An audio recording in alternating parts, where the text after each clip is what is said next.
ओम शांति। आज हम भगवान को अपने आसपास महसूस करना चाहते हैं। कई बार हम महसूस करते भी हैं, लेकिन कई बार हमारी वो आंखें बंद हो जाती हैं जहां पर भगवान की महसूसता हो। हर व्यक्ति चाहता है कि मैं जीवन में कभी भी दुखी हूं, कभी भी अशांत रहूं, लेकिन भगवान हमेशा मेरे आसपास हो, मेरे दुख दर्द को सुनने के लिए। लेकिन कई बार आपके ही किए गए कर्मों के आधार पर भगवान हमारे से दूर हो जाता है। तो कौन से दो बड़े कर्म हैं जिनके आधार पर भगवान आपसे दूर चला जाता है? पहला, जब आप बुजुर्गों को या छोटे बच्चों को, या ये कहें कि आप किसी को भी जब चोट पहुंचाते हैं, क्योंकि भगवान ने यहाँ पर आपको सबकी मदद करने के लिए भेजा है, सभी को चोटिल करने के लिए नहीं। आज हमने बहुत सारे वाक्य ऐसे सुने हैं कि बच्चे माता पिता को मार रहे हैं। बहुत सारी जगहों पर ऐसे भी है कि माता पिता बच्चों को मार रहे हैं। आप याद रखें कि जैसा कर्म आप कर रहे हैं उसके आधार पर भगवान खुद शर्मसार हो जाता है कि ये कैसे बच्चे हैं, क्योंकि भगवान ने हमें ऐसा कर्म नहीं सिखाया कि किसी को चोट पहुंचाई जाए। आप किसी भी शास्त्र में देखें, भगवान ने हमें किसी भी शास्त्र में ये नहीं सिखाया कि आप किसी को दुख दें, आप किसी को परेशानियां दें, आप किसी की आलोचना करें, आप किसी का अपमान करें।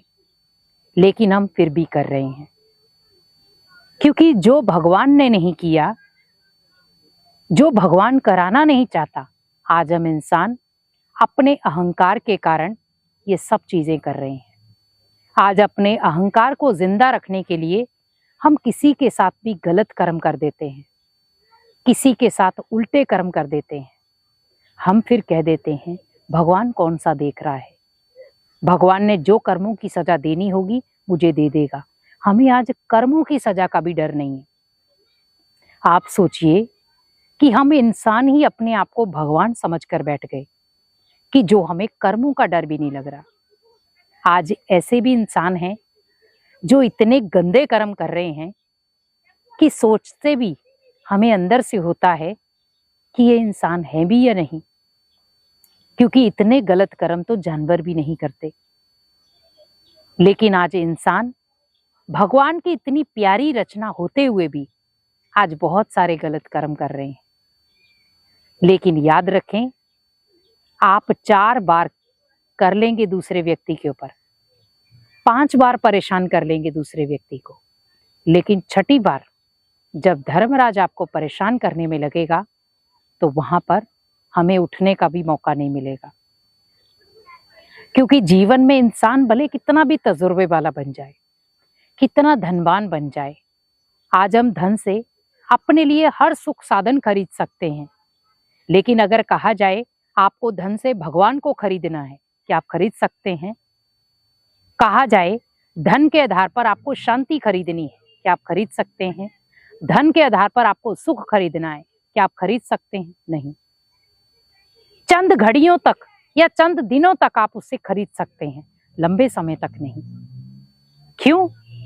क्योंकि मान लो आपने 80 लाख की गाड़ी लाई, 1 करोड़ की कह सकते हैं, गाड़ी लेकर आए, घर में 4 मेंबर उस गाड़ी में बैठे हैं, लेकिन गाड़ी का कहीं जाते एक्सीडेंट हो गया।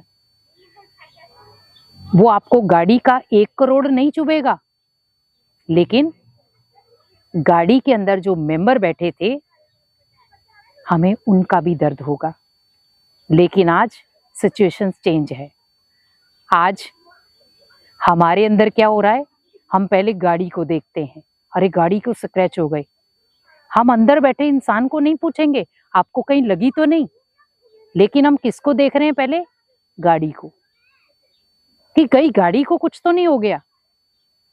क्योंकि आज व्यक्ति साधनों को प्यार कर रहा है, और कहीं ना कहीं आप देखें, जब व्यक्ति साधनों को प्यार करे तो ना तो वो भगवान को प्यार करेगा और ना किसी इंसान को, ओनली वो साधनों को प्यार करता है। आज हम दोस्ती भी किस लिए करते हैं? जिसके पास भरपूर साधन है वो मेरा दोस्त है, जिसके पास भरपूर मात्रा में धन है वो मेरा दोस्त है, जिसके पास महल माड़ियां गाड़ियां हैं वो मेरा दोस्त है। लेकिन कभी आपने देखा है कि किसी अमीर व्यक्ति ने किसी गरीब व्यक्ति को दोस्त बनाया हो? बहुत रेयर में आपको मिलेगा, क्योंकि अमीर अमीर दोस्ती पसंद करेगा और गरीब गरीब दोस्ती।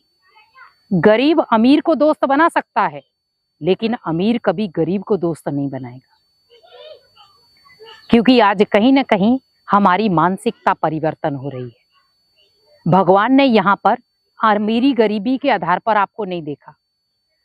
भगवान ने आपको एक बच्चे के अकॉर्डिंग देखा कि आप मेरे बच्चे हो, मेरी संतान हो, मैं आपको प्यार करता हूं, तो आप पूरी दुनिया को प्यार क्यों नहीं कर सकते?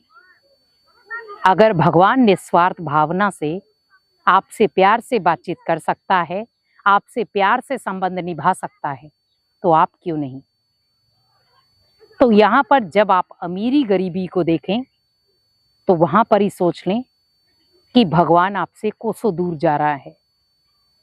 क्योंकि कई बार हम गरीबों को देखकर अपने चेहरे ऐसे बना लेते हैं कि जैसे पता नहीं किसको देख लिया। हमेशा अगर देखा जाए तो भगवान का ज्ञान भी आज गरीब ही सुन रहा है, क्योंकि अमीरों के पास टाइम ही नहीं है। अमीर अपनी फैक्ट्री, अपनी महल माड़ियां, अपनी गाड़ी घोड़े, इन्हीं चीजों में व्यस्त हैं। क्योंकि अमीर को ये नहीं है कि मेरे हाथ से भगवान का हाथ छूट रहा है, लेकिन अमीर ये सोचता है कि मेरे हाथ से धन दौलत नहीं छूटनी चाहिए। क्योंकि आज गरीब के हाथ से धन दौलत छूट जाए तो उसे कोई फर्क नहीं पड़ता, वो फिर भी मेहनती है, कमा लेगा। लेकिन वो ये जरूर सोचता है कि भगवान का हाथ होना चाहिए मेरे पास। लेकिन आज गरीब भी कई बार इतने प्रताड़ित हो जाते हैं, अमीर उन्हें इतना प्रताड़ित कर देते हैं, कई बार वो गलत एक्शन ले लेते हैं। और गरीब आज ज्यादातर गरीब इसलिए बन रहे हैं क्योंकि बहुत सारी गलत आदतों के शिकार हो गए। तो आप हमेशा याद रखें, अगर गरीबी में भी आप गलत आदतों के शिकार हो रहे हैं, आपका संग गलत है, आप उल्टे सुल्टे खान पान में हैं, तो भगवान कभी भी आपका हाथ नहीं पकड़ेगा, कभी भी आपका मददगार नहीं बनेगा। अगर भगवान की मदद चाहिए तो अपने कर्मों को हमेशा श्रेष्ठ बनाएं और भगवान के हाथ और साथ का अनुभव हमेशा करें। तो जब भी आपको लगे कि मेरा जीवन कहीं ना कहीं बदल रहा है या भगवान दूर जा रहा है, वहां पर अपने कर्मों पर अटेंशन रख के भगवान को अपने और करीब ले आएं। जब भगवान को करीब लाएंगे तो भगवान आपका मददगार भी बन जाएगा। ओम शांति।